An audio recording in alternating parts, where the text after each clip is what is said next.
Music, myth, cosmos. Solar system, cul-de-sac of a galactic neighborhood, spiraling through our local universe, expressing self through the DNA of humanity, and through our eyes, looking back upon our own creation with magical reverence. Tone Color Labyrinth, the house of universal knowledge, bridging above and below, expressing light as sound, a mirror of truth, communicating through the language of mathematics and music. Mathematics and music? You'll find mathematics in the darndest places. Watch. First, we'll need a string. Stretch it good and tight, plunk it. Now divide in half. Plunk again. You see? It's the same tone, one octave higher. Now divide the next section. And the next. Pythagoras discovered the octave had a ratio of 2 to 1. With simple fractions, he got this.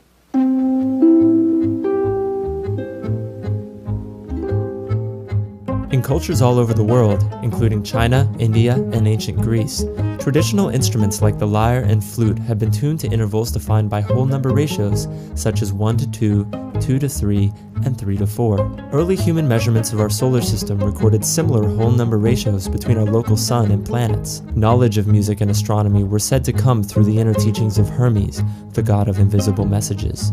Hermes, Mercury, and Thoth trace a lineage back into the Egyptian mysteries, whose teachings emphasize self-knowledge as a path toward the attainment of virtue and power. Hermes serves as a symbol for the bridge between our ego, our self-consciousness, and the part of ourselves that we cannot see, that is unconscious. His music conveys thought and emotion like a magic mirror into the energies of our secret spiritual life.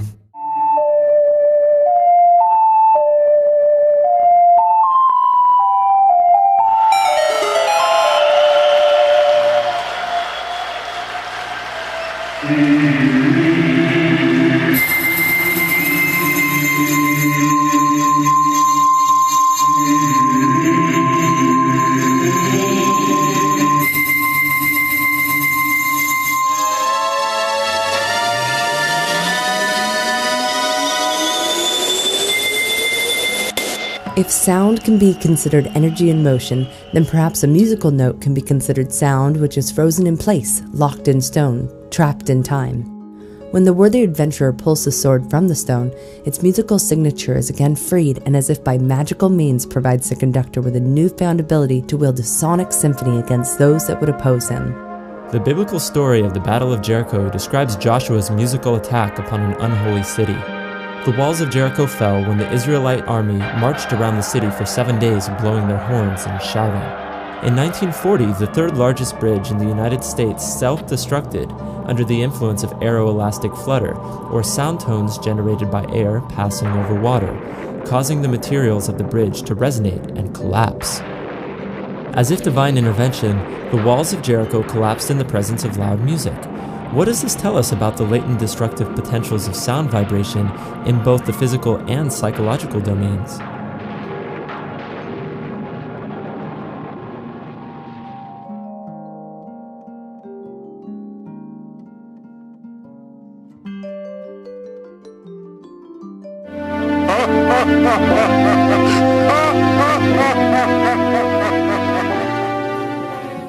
The mystical heritage of the Jewish people was maintained in writing through the coded language of the Kabbalah's Tree of Life. In this sequence of videos from the highly influential 1997 video game Final Fantasy VII, we see a character named Tifa, whose name implies the Sephiroth called Tiferet, the heart center of the Kabbalistic tree. Further into the game's narrative, we are forced to watch her friend Eris ritually murdered on a checkerboard platform by Sephiroth. His name and script gesture subliminally to the world of Kabbalistic ritual magic, and this scene could be viewed as a symbolic depiction of ritual sacrifice, a secret and key component in the temple work of Freemasonry.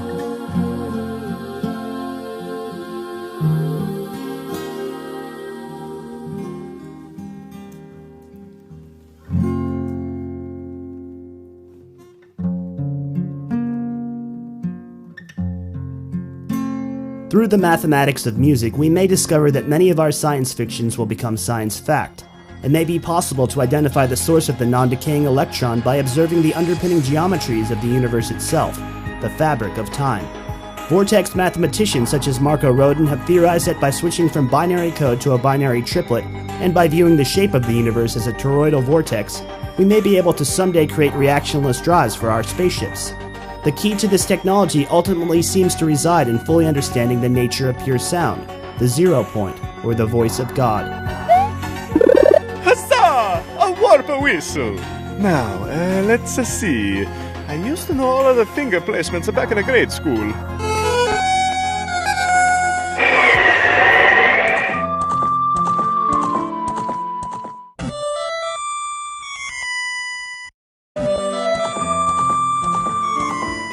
Some speculate that the orientation of the two pillars in Freemasonry, Jachin and Boaz, imitates the obelisks placed before the pylons of many Egyptian temples. A celestial globe symbolizing excarnation, a spirit leaving its present body, is found atop the left pillar, while a terrestrial globe representing incarnation is positioned atop the right. The middle pillar is the meeting of these two opposites. It symbolizes a means of heavenly communication, where the veil leading to the spirit world is finally lifted. Viewed from above, the Twin Towers resembled metal tuning forks emerging from concrete city streets surrounded by the Atlantic Ocean. Tuning forks vibrate sound waves of pure tone, generating cymatic organization in the surrounding field. The destruction signaled the end of an era and could be viewed as both an act of inhumane terrorism as well as a work of ritual magic, invoking humanity to develop a defense against the dark arts. Let me introduce you to your new defense against the dark arts teacher. Fountains are used by architects to create a focal point in space. The black and gold sphere fountain positioned between the World Trade Center buildings suggested a central sun, around which commerce could flow like liquid cymatic flux, like stars spiraling around a musical tone, something both violent and beautiful, and in this way essentially musical, emotionally insensitive and powerful, like the wrath of a god capable of incredible destruction. The end of one era signals the beginning of another, and so it has been since the dawn of time. Our journey through life is made whole through love, the awakening of our Kundalini energy, the hermetic path of self-discovery. To this day, a large part of humanity remains trapped, living in incredible suffering and fear that something more powerful than themselves is looming in the worlds below, stripping us of our creative voice and robbing humanity of its soul. We can look to the animal life on this planet for solutions. Dolphins project sonic rings of light called sonoluminescent rings that they swim and play with. Language, music, and mathematics offer us keys to a formative template of the reality we live in. The language and flow of structure, whose guiding influence has been called the Tao, Ein Sof, or the limitless light animating everything, is our number one resource for personal development, the inspiration to conduct the contents of our life as though it were a symphony. This truth is symbolized by middle C, the note at the center of the grand staff and near the middle of the piano keyboard. Humanity's guiding light and soul has been said to dwell in the heart, the fountain of light at the core of our physical being. We may not have control over everything that happens in our world. The universe is music, Kevin. This is really weird, huh? But we can create focal points of light and harmony around which community and new life manifests. Our physical heart is the skeleton key to unlocking the universal power within. The power fills me. Yes, I feel the universe within me. I am a part of the cosmos. Its energy flows through me.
cosmos.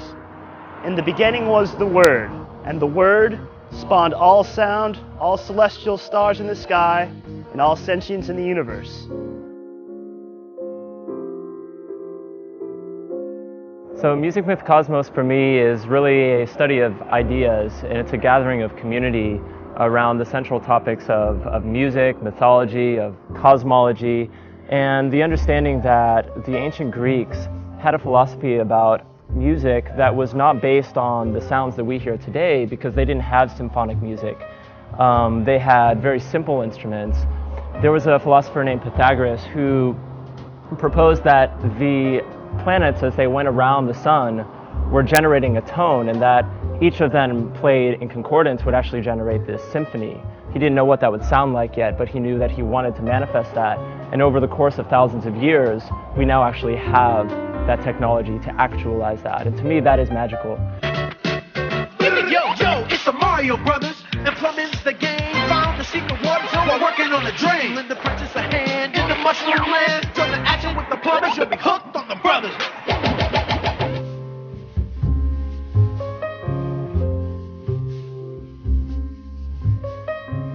Ever since we were young and we were old enough to identify with the idea of what consciousness means and what it means to be alive and breathing, we have contemplated what it means to hear music and to be inspired by the mysteries within. The Labyrinth of the Psychonaut videos are evolving towards a new project that Ezra and I have dubbed Music Myth Cosmos, in which we're trying to analyze the idea of pure sound, the original word, the original motion of the cymatic vibrations in all of the universe around us.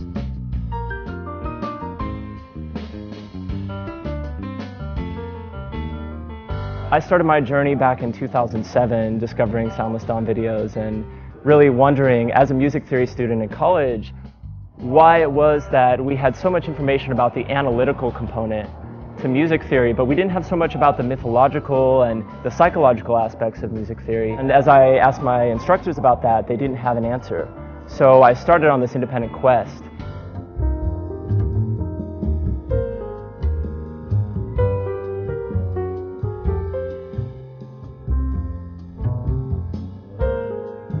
Music Myth Cosmos is the correlation between the celestial macro heavens above and the atoms and the elements of my body within.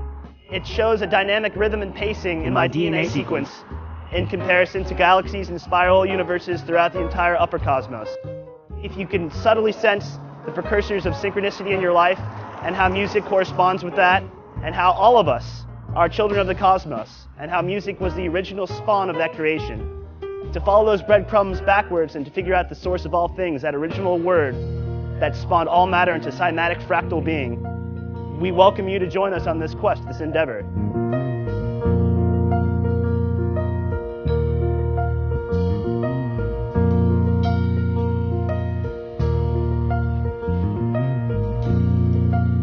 Well, we're at the place in our process now where we're ready to actually bring people back into the Tone Color Alchemy forums, and this time to discuss a broader subject matter. So we want to go into music, mythology, psychology, magic, mysticism, pop culture, and all the other topics that are really relevant to this discussion of why it is that music impacts us so directly, so deeply, emotionally, mentally, even physically.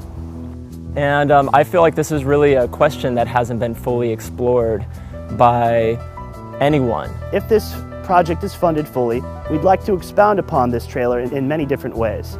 We'd like to have 6 to 8 video series on YouTube that extrapolates all the data that we're talking about and sets it up for everybody to understand, at the most beginner level to the most advanced level. And we invite you all to join us at the forum to talk about these ideas and share ways how we could evolve this media and this art form. And we encourage you to join us, and we hope that you will.